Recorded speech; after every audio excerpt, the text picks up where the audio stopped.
beaucoup de gens aujourd'hui, le moyen de passer une bonne journée, c'est de regarder des vidéos internet ou de jouer à Call of Duty avec des potes pour avoir ce sentiment lorsque l'on va aller se coucher d'avoir réussi sa journée. Et maintenant, à l'instant T, je suppose que ces actions ne te font plus autant kiffer qu'avant et que tu es nostalgique de cette période où le meilleur moyen d'être heureux, c'est d'être stimulé en permanence. Que ce soit avec des jeux ou en passant un bon moment avec des personnes que l'on apprécie. Dans la société actuelle, le fait d'être toujours en train de faire quelque chose est devenu un besoin vital, alors que à l'époque, lorsque le week-end arrivait, on était 100 fois plus heureux de pouvoir faire une partie de Pokémon Diamant et Perle pendant seulement 1 heure. Pourtant, aussi loin que remontent mes souvenirs, j'ai toujours eu ce sentiment d'avoir toujours été plus ou moins heureux, alors que la stimulation et l'envie constante de faire quelque chose étaient moins présentes et que j'appréciais réellement les moments où je ne faisais rien. C'est pour ça qu'avec le temps, j'ai compris que s'ennuyer, c'est pas si mal et que ça permet d'accomplir beaucoup de choses.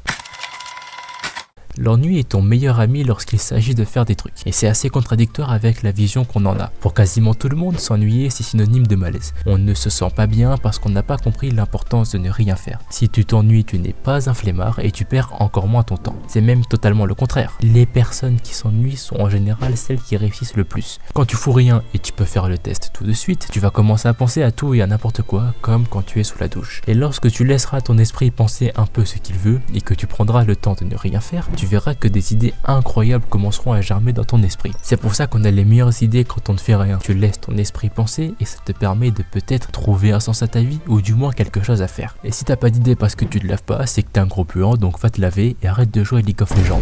S'ennuyer, c'est le meilleur conseil que je peux donner à quelqu'un qui veut réussir. Pas dans une pièce sans rien et essaye de simplement fixer ton plafond. Tu peux t'allonger, mais le plus important c'est que tu ne sois pas stimulé. C'est-à-dire pas de musique, pas de podcast, rien. C'est juste toi et toi-même. Et puis ça nous apprend autre chose, le fait de s'ennuyer. Tu comprends que même dans les moments difficiles, il est possible de tirer des points positifs. Tu pourras ensuite appliquer ce principe dans la vie de tous les jours. Ça va te permettre de mieux accepter les choses et de les prendre avec plus de recul. Et c'est un des plus grands bienfaits de l'ennui. Donc tu vois, s'ennuyer c'est pas si mal. Par exemple, je suis en train de rédiger ce script pendant un stage que je suis obligé de faire. Moi, ce stage, je l'ai pas demandé. Je l'ai fait un peu par dépit et en plus on ne fait rien dedans. Du coup, les 2 premiers jours, je suis resté 7 heures dans une salle à ne rien faire. 7 heures. C'est de là que m'est venue l'idée de faire une vidéo sur l'ennui. Donc tu vois, s'ennuyer c'est vraiment cool. Surtout quand tu commences à voir les bienfaits que ça apporte sur ton mental. Je sais que sur le coup c'est vraiment pas ouf, mais que après en général on se remercie de s'être ennuyé.